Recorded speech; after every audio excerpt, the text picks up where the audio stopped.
பெரியாரையும் ஒரே கோட்ல நிறுத்துறத முதல்ல நிறுத்து.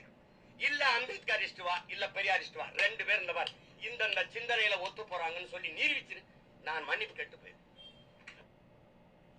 நீ மன்னிப்பு ஏன் கேட்கணும்னா, நீ சொல்லாத கருத்தை சொன்னாருன்னு சொல்கிற. அதுக்கு தான் நீ மன்னிப்பு கேட்கணும் முதல்ல. ஓகேவா? இது விவாதம் கிடையாது. நீ பேசுனது என்ன, அதுக்கு பதில் சொல்லலாம்.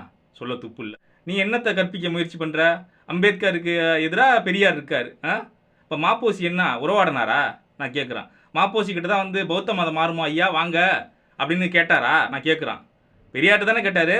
இல்லை மாப்போசி உங்கள் ஐயா இருக்காரு, உங்கள் முப்பாட்டன், அவர்கிட்ட கூப்பிட்டாரா? வாங்க ஐயா பௌத்தம் மாறலாம், நான் இஸ்லாம் மாற போகிறேன் ஐயா, என்னையா சொல்கிறீங்க அப்படின்னு உங்கள் ஐயா மாப்போசிட்ட கேட்டாரான்னு கேட்குறான். கேட்கல. அப்புறம் பெரியார்ட்ட தான் கேட்டார்.